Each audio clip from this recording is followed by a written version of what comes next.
Welcome back everyone. This video is the second part to the first part that I did a few weeks ago where my son chose my colors, and I already know my daughter is going to choose a lot more exciting colors for me to draw and doodle in my sketchbook. It's kind of a cheat, but obviously I let her choose and I didn't know exactly what colors she was going to choose. I just knew she was going to pick colors that were a lot easier and more comfortable for me to work with.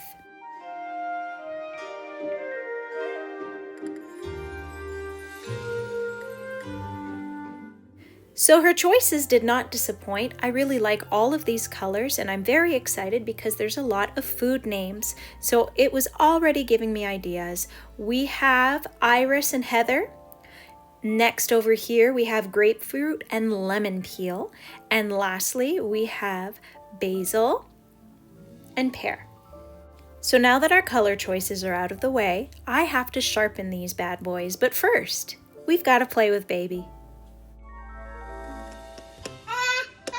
Hi. Hi. Yeah.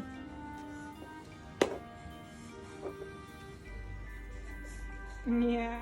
So I already know what page I'm going to be using. I'm going to be using the right side from my previous spread. I will link the video below and put a little card as soon as I remember to. So over here I'm starting it just like my other one. I'm seeing how the colors lay down, and just like the previous one, I'm going to do like a little thumbnail sketch just to see what the colors look like together, interacting on the paper. So this part is really not a doodletorial, it's not a tutorial. I will do more of that later on in the video. This is just for me personally. Because one of the colors is called pear, I couldn't help but think of pear. So that's what my little thumbnail sketch is going to be. And like I did in the previous video, and like what I try to do whenever I'm swatching out a new set, I try to see how all my colors lay down so I will know how they will interact with each other. So my little thumbnail sketch will definitely use all the little colors that have been chosen.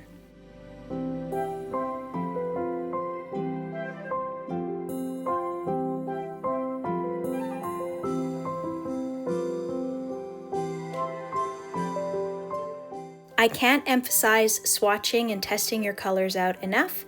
That way you know what you're working with, and this is my quick little thumbnail sketch, and now I can see what I'm working with. So as you guys are guessing, baby is sleeping, I am doodling, and that is why in a lot of my videos the light fluctuates.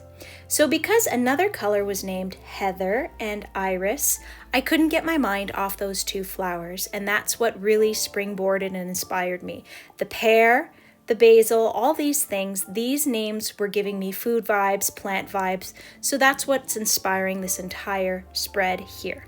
So I really love these purples, so I am going with Heather, and I am going to do a little stem of a heather flower. So again, this is not the little doodletorial or the little sketching drawing tutorial part, because I'm just doing a simple branch. As you guys saw, you can't really see the green very well anyways.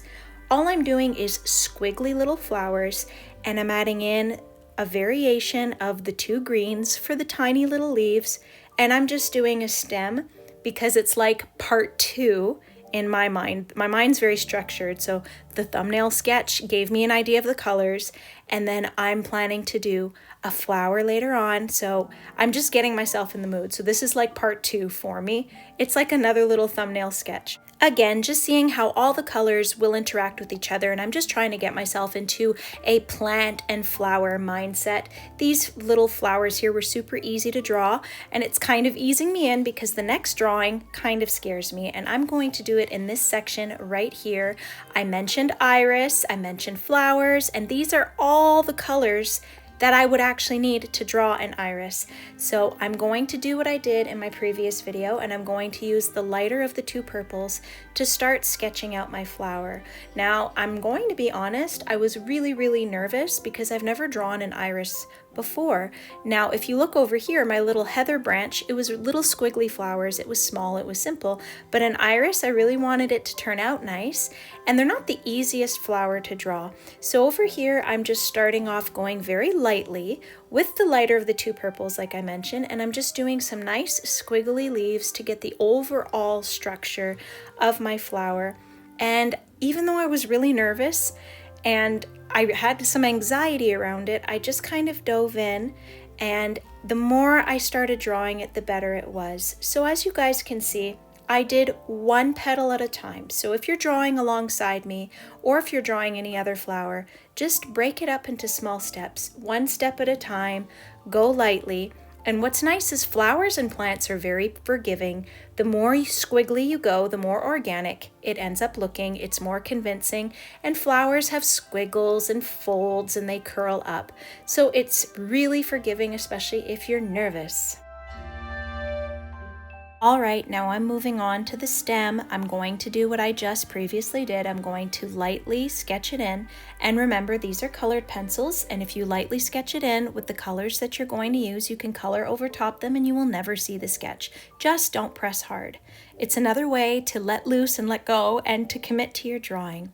So now I'm just drawing the little veins at the bottom of the petals, but what's nice about doing this now is it helps me know how I'm going to color things in, and it's giving more definition and structure. However, if I don't like them, like I just said, you can color over them after. So now I just have a very basic outline of what my flower is going to be like. And again, it really wasn't as bad as I thought it was.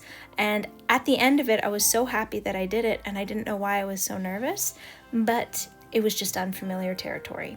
So right now I'm doing a little bulb on the side of our stem, and again, sketching it out very lightly, adding it in, and then I'm adding in a nice squiggly leaf to go on our stem.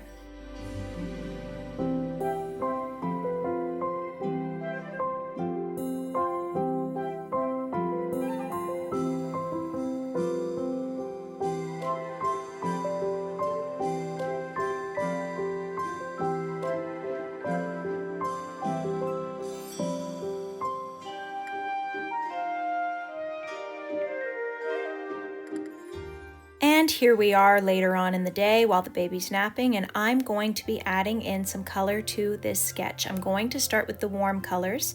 Like I mentioned earlier, my daughter ended up picking the perfect colors for an iris, and there's a little bit of orange and a little bit of yellow. So that's what I'm starting with, because I want to make sure I put that in, because I know that the purple's going to overpower the whole thing, and I want to make sure that the orange and the yellow is already placed in.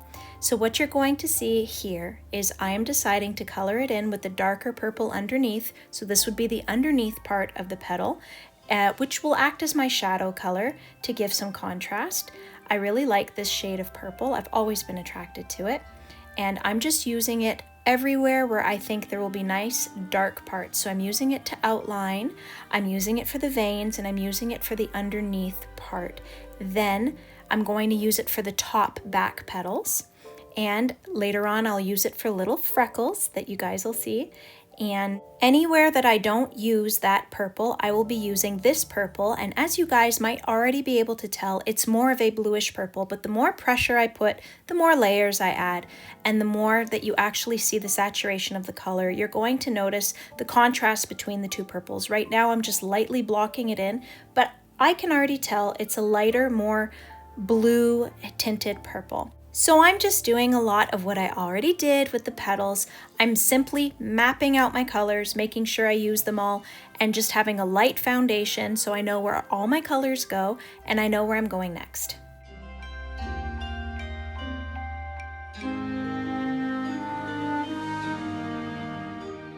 All right, after the initial sketch, I was really excited, but I really started to get really excited after this first petal, and when I started adding in these little freckles or spots or dots, because it really just brought the whole thing to life, and it really looked like an iris. So now I've applied more pressure, and you guys can see the darker purple is underneath, giving the illusion of shadow, and the more bluish lighter purple's on top, giving the illusion of light. So even if you didn't see the contrast much before, hopefully you see it now.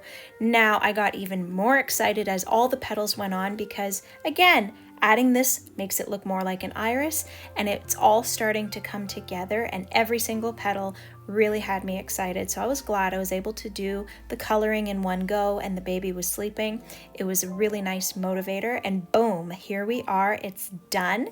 Out of all the spreads that I've done on the last video and this video, the iris is obviously my favorite. Do you have a favorite in last video's spread or in this particular one that I've done here? Let me know in the comments, and let me know, have you ever had someone choose your colors for you? Did this inspire you or give you ideas? You can feel free to tag me, or just like I said, let me know in the comments. So if you have a favorite, let me know, and if you're mean and you have nothing nice to say, please don't comment. We're trying to have this be a nice positive space. So I hope you enjoyed this particular video, because I sure did, and now I have one side that's a nice memory with my son, and another one, it's a nice memory with my daughter, and all the kids are happy, Mama Bear's happy, and I got to make content out of it. Believe it or not, even though I'm incredibly busy and overwhelmed, I love making videos. It's a creative outlet for me, and it's therapeutic. But I will get into all of that in a future video. So, little man is right about to wake up. So I'm going to let you guys go. Thank you so much for watching. I hope you maybe sat down and relaxed a little and busted out your colored pencils. If you did, let me know. What's your favorite brand of colored pencils? I actually have a favorite brand, but I haven't told you guys yet. I'll save that for a future video. Thank you so much for watching, and have a lovely day. Bye everyone.